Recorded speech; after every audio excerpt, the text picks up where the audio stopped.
facile, même si vous tournez longtemps en rond dans le centre pour garer votre voiture. Mais Alger, est-ce bien l'Algérie? Quelle part faut-il faire aux apparences dans cette capitale méditerranéenne d'Afrique où vivent 1 million d'Algériens sur 13? Le pays, indépendant depuis 5 ans, s'affirme mobilisé depuis le 5 juin dernier. Mobilisé pour la Palestine, oui, mais comment? Le gouvernement dispose d'une armée de métiers dont les effectifs et le travail sont tenus jalousement secrets. Pour les civils algérois, la mobilisation, c'est donc d'abord la censure. Les journaux étrangers n'arrivent qu'au compte-gouttes. C'est aussi, comme le prouvent les vignettes sur les pare-brises, la multiplication des taxes et des impôts, dont l'un immédiatement destiné à soutenir l'effort de guerre. Ce sont enfin les restrictions. Tout d'abord, limitation des importations, jouets, produits laitiers par exemple. Ensuite, pas de vacances hors des frontières cette année. Fait marquant, le port est entré en léthargie. Les visiteurs sont rares. Et leur pavillon n'apporte pas grande surprise. Les touristes européens, eux aussi, ne sont pas venus. On comptait les héberger au Club des Pins, dans des villas luxueuses tout près du palais, construit en hâte, voici 2 ans, sur les ordres de Ben Bella pour abriter la conférence afro-asiatique qui n'y siégea jamais. La plage n'est pas déserte pour autant à Moretti.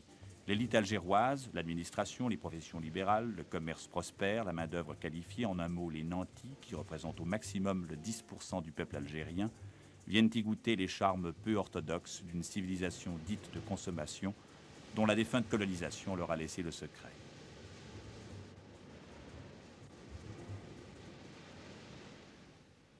Dans l'échelle sociale actuelle algérienne, vous vous situez où?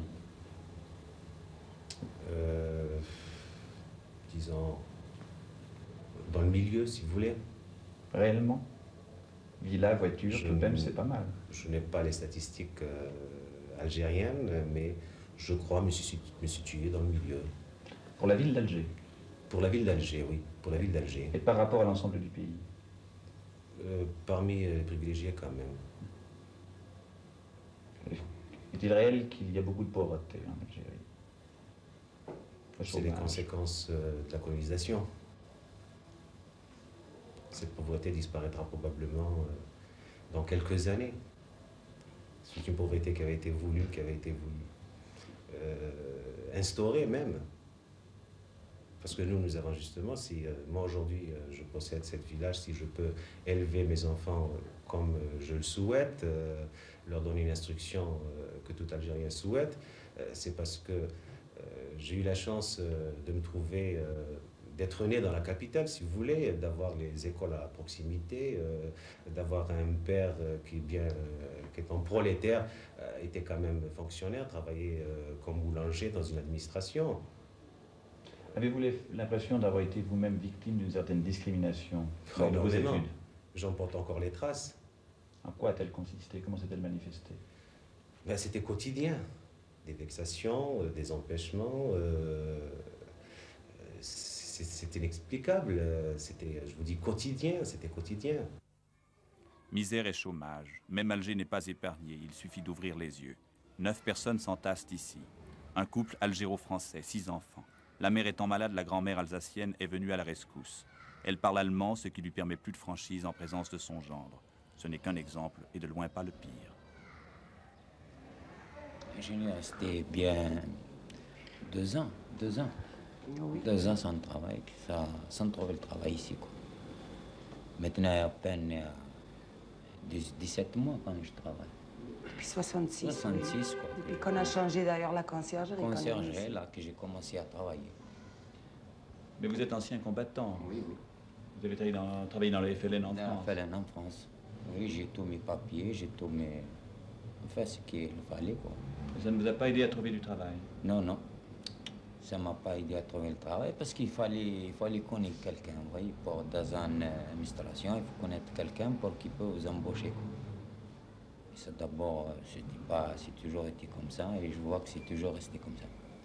C'est un pistonnage? Un pistonnage, voilà. Qu'est-ce que vous faites pendant vos loisirs ici, quand vous êtes en dehors de votre travail? Ah, rien. Par exemple, quand le moment de football, je vais jouer au match.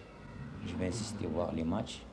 Et s'il n'y a rien de match, je dors, autrement je vais faire un tour. Par exemple, avec les enfants, au jardin, au parc. puis je retourne. Ou je me couche, c'est tout. Et vous, madame, quels sont les plaisirs que vous pouvez prendre dans la vie? Rien. Rien. Je suis toujours ici. Rarement je sors. Je suis sortie tout le mois d'août 2 fois. Parce que vous avez beaucoup de travail? Non, je ne sors pas. C'est parce qu'elle est souffrante. Parce que vous avez le sentiment qu'on ne vous accepte pas? Qu'est-ce que vous voulez? Et qu'est-ce qui pourrait vous faire le plus grand plaisir dans la vie? À moi? Un beefsteak. Ist es Ihnen schwierig, hier zu leben? La vie est difficile ici. Oui, les premiers temps. Warum? Pourquoi? Die Not, La misère, Hunger. la faim. Wirklich Hunger.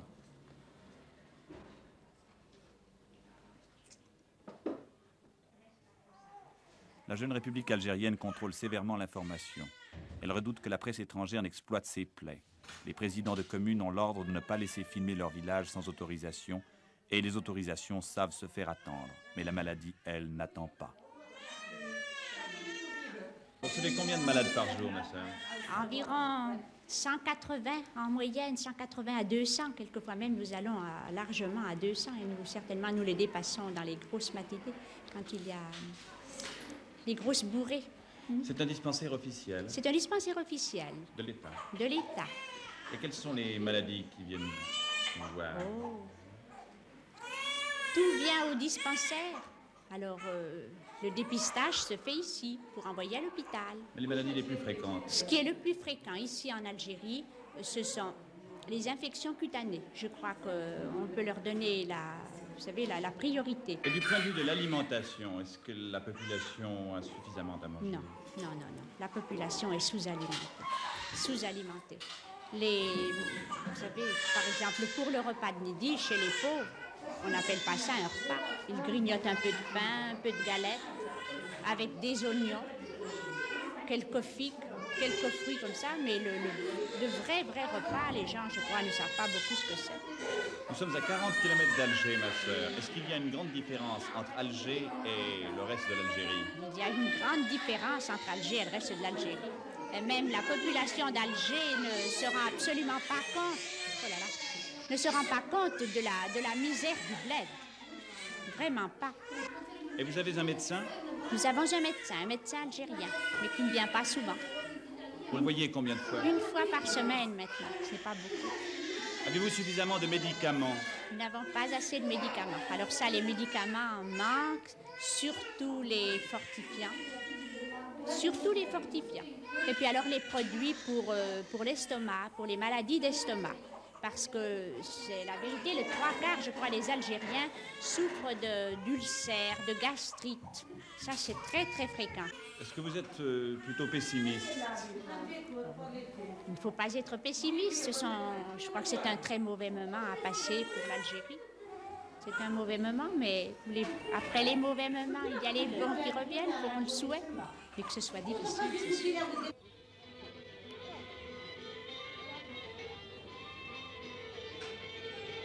Quelles que soient les critiques qu'ils osent ou qu'ils n'osent pas formuler à l'égard du pouvoir d'hier ou d'aujourd'hui, tous les Algériens sans distinction de classe sont fiers de leur indépendance. Le sentiment douloureux de dépersonnalisation que leur a laissé la conquête française les stimule aujourd'hui dans la voie de l'arabisation. Dès cet automne, par exemple, les 2 premières années d'école seront données en arabe. Alger, encore très francophone, figure en tête de ce programme dont l'étendue ne fait pas l'unanimité. Une chose qui me frappe quand on entend discuter des Algériens, ils parlent volontiers de leur quartier. Ça paraît très important. On dit c'est un frère du quartier, un gars du quartier, un ami du quartier. Je voudrais savoir ce que représente le quartier pour vous. Oui, un quartier, je vous l'ai dit tout à l'heure, c'est un ensemble évidemment de copains. Comme vous nous voyez, nous sommes tous des copains entre nous. L'un a vu grandir l'autre. Nous sommes liés aussi sentimentalement, non seulement par l'amitié, mais aussi par quelques années de lutte, de peine et d'humiliation. Je crois, en ce qui me concerne, que, si vous voulez, cette vie intime de quartier, comme je le signalais tout à l'heure, peut s'expliquer sur 2 plans. au plan général, à savoir, cela tient au caractère général de la vie dans les villes de tous les Méditerranéens. On n'avait qu'à voir, enfin, à travers les films ou les voyages, on retrouve la caractère. Les gens vivent dehors, ils aiment se rencontrer, et il y a, je dirais même, promiscuité au sens non péjoratif du terme, contact et autres. Et il y a alors un second plan qui est interne, qui est propre, je dirais, à l'Algérie, peut-être au monde musulman, à savoir, on retrouve au monde arabo-musulman, et plus exactement, on retrouve, si vous voulez, dans le quartier, une restructuration du clan ou de la tribu. L'esprit de clan se manifeste dans la jeune Algérie à tous les étages et jusqu'au plus haut niveau. Les forces nationales cataloguées, grosso modo, se distribuent entre le parti, l'armée, les syndicats et les grandes associations, principalement celles des étudiants et des femmes. Mais à l'intérieur de ces différents corps, les clans ressurgissent, dont certains observateurs vont jusqu'à dire qu'ils paralysent et même qu'ils déchirent secrètement le pays en face des problèmes urgents à résoudre. Le plus dramatique de ces problèmes reste le chômage. On peut estimer, suivant un rapport officiel, que parmi la population active totale, moins d'1 personne sur 4 trouve un emploi. Le chômage sous le soleil algérien prend la forme d'une sous-occupation endémique que l'esprit fraternel de quartier adoucit quelque peu. À cette sombre fresque s'ajoute l'une des plus fortes natalités du monde. La population de l'Algérie s'accroît chaque année de plus de 3%. Les salaires enfin sont très bas. Un ouvrier sans qualification gagne à peine 250 francs suisses par mois. Il doit avec ce maigre salaire nourrir, en plus de sa femme et de ses enfants, des frères, des cousins, des neveux qui sont sans travail. Et la vie est chère, en ville surtout. Pour faire face, tous les petits négoces sont bons. On vente à la sauvette et l'on disparaît à la vue de la police. On se débrouille. On se sert, cas échéant. Le vol prend par moments des proportions inquiétantes. Les automobilistes en font souvent les frais. Il faut raisonnablement se demander, au milieu d'un tel contexte social, la place que le citoyen algérien peut réserver dans ses préoccupations aux appels à la lutte de son gouvernement. Un gouvernement dont il est convenu de reconnaître qu'il ne peut garder une telle hauteur de vue que grâce à l'ultime soutien du franc français.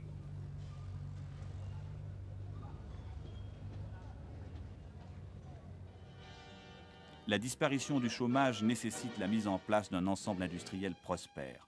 Or, à part le pétrole, qui représente le seul atout vraiment solide dont dispose le pouvoir, les péripéties de Khartoum sont là pour nous le rappeler, l'industrie algérienne s'organise avec peine.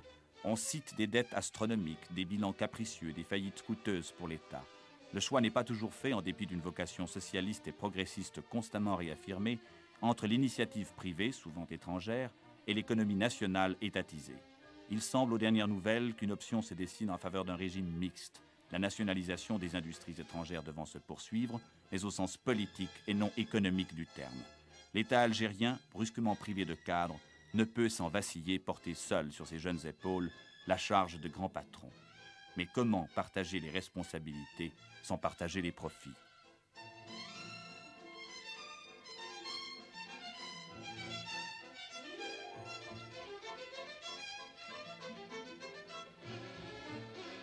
Ce dilemme apparaît également dans l'agriculture, où le brusque départ des propriétaires a exigé la mise en place, sur les vastes domaines de la zone côtière, d'un système d'autogestion par coopérative que le socialisme algérien revendique comme sa principale originalité.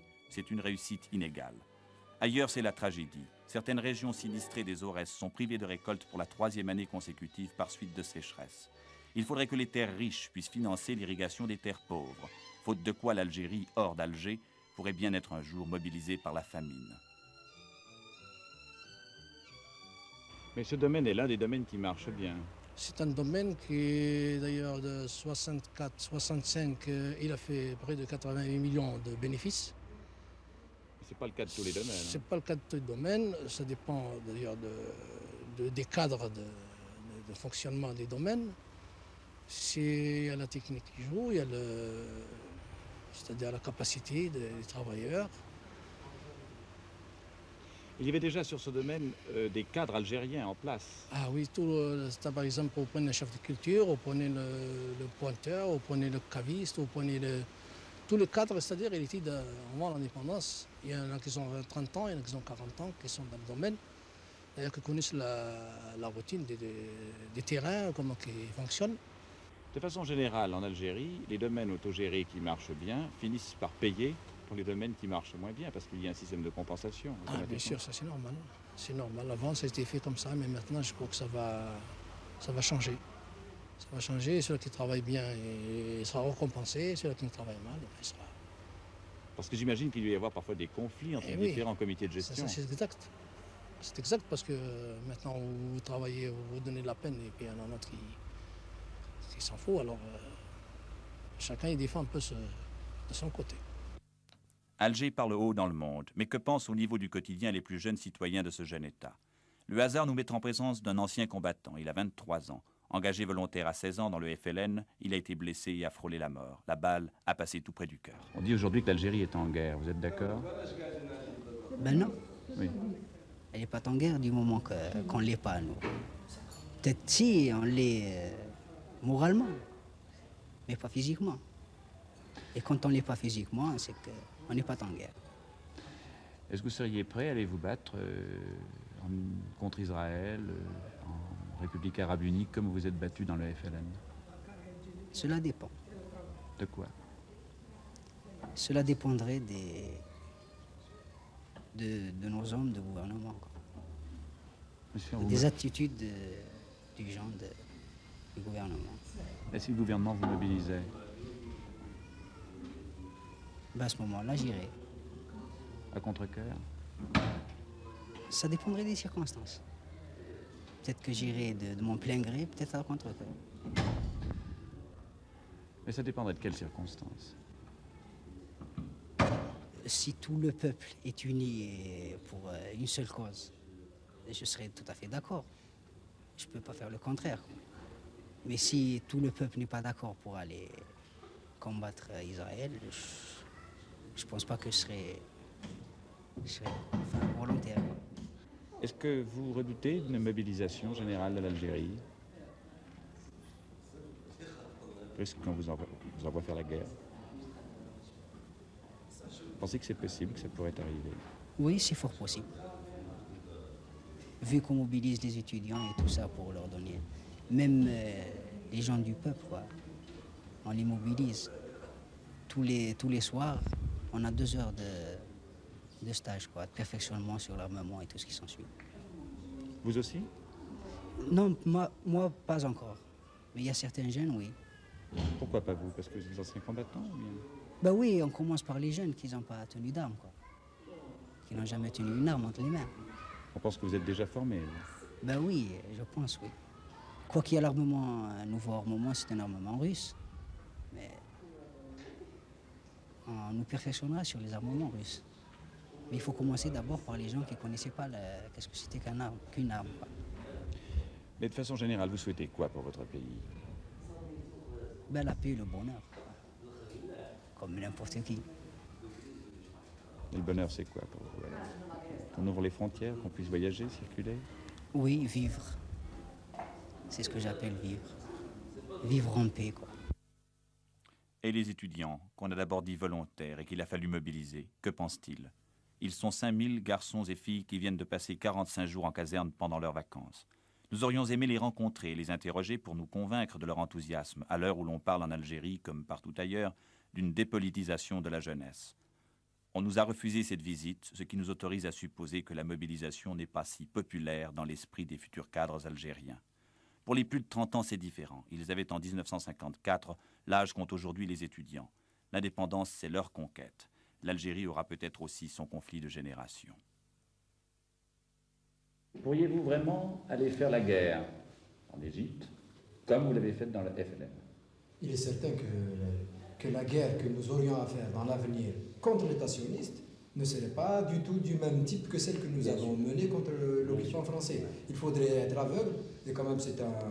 Je vous parle en tant qu'officier de réserve de l'armée française, ayant subi 12 mois de service militaire dans une école militaire française, que la guerre de guérilla ne se présente pas du tout de la même façon qu'une guerre moderne. Et il nous suffit, par exemple, de voir comment s'est déroulée la dernière guerre au Moyen-Orient pour en tirer des conclusions. Même ceux d'entre nous qui pouvaient rêver à une guerre de guérilla n'y rêvent plus. Et nous savons qu'actuellement, ce qu'il faut développer chez nous, c'est un potentiel économique. C'est pour cela que nous sommes convaincus que ceux qui disent que nous rêvons se trompent.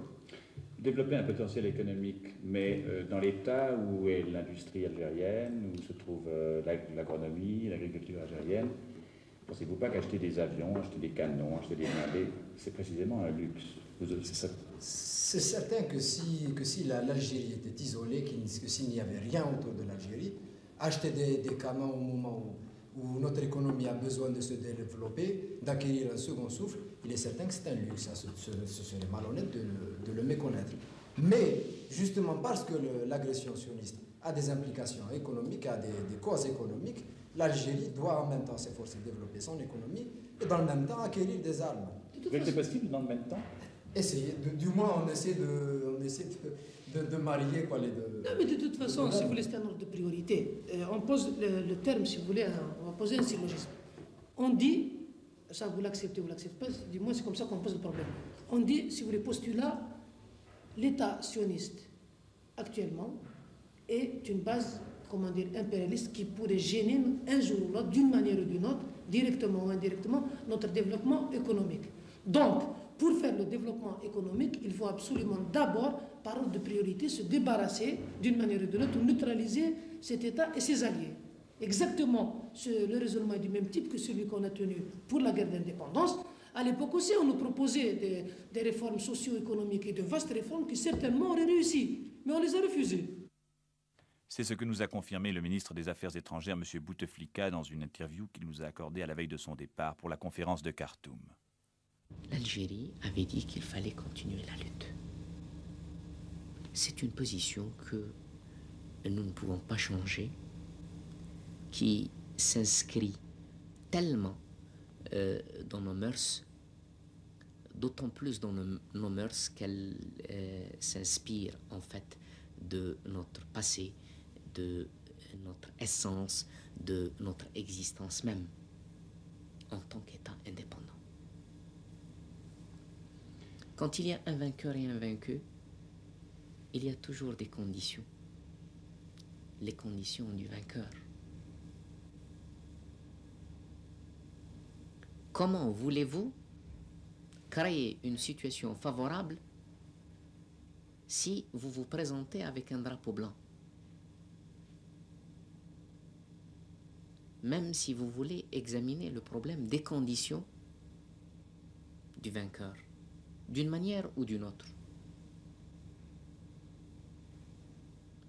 Et autrefois, nous avons refusé la paix des braves. Nous avons refusé l'affaire du drapeau blanc, qui, théoriquement, devait peut-être, semble-t-il, d'après ce que l'on nous expliquait dans les contacts, aboutir au même résultat d'Évian. Mais Évian était une autre situation. Évian était autre chose. Évian était autre chose. C'est pourquoi, si la lutte avait effectivement continué dans les pays arabes de la région, l'Algérie, résolument engagée aux côtés de l'Angola, du Mozambique, résolument engagée aux côtés du peuple du Vietnam, de la cause cubaine, autrefois de la cause de Saint-Domingue, de toutes les causes de la liberté dans le monde, l'Algérie aurait fait son devoir de solidarité vis-à-vis des pays arabes. Et si cela n'aurait été qu'un devoir de solidarité, nous l'aurions fait. Si nous n'avons pas eu l'occasion de le faire complètement, nous revendiquons la responsabilité d'avoir voulu le faire et de continuer à vouloir le faire si effectivement il y a une lutte. L'Algérie a une morale politique. Cette morale politique passe par le fait que nous ne pouvons pas cautionner l'agression sous quelque forme que ce soit. Nous ne pouvons pas cautionner la politique du fait accompli.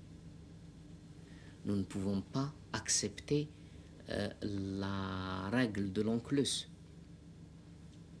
l'occupation par la force d'un territoire donné qui puisse vous permettre ultérieurement de vous prévaloir de je ne sais quel droit parce que vous l'avez occupé par la force. Le troisième aspect que je voudrais mettre en relief, c'est que l'affaire du Moyen-Orient est absolument inséparable de ce qui se passe en Extrême-Orient. Dans le monde, il y a des forces progressistes, il y a des forces impérialistes. Les forces progressistes sont évaluées, sont connues, leur engagement est précis et précisé aussi autour, si vous voulez, des pays socialistes, avec même les tendances que nous savons. Les forces impérialistes sont connues aussi, et leurs instruments sont connus. Et il ne fait aucun doute qu'au Moyen-Orient, l'impérialisme a frappé, cette fois-ci, par instruments interposés, à la différence de ce qu'il avait fait au Vietnam. Si nous ajoutons cet élément aux autres éléments africains, peut-être même qui sont passés en Asie ou en Europe, d'autres, nous sommes obligés d'aboutir à la conclusion qu'il y a un plan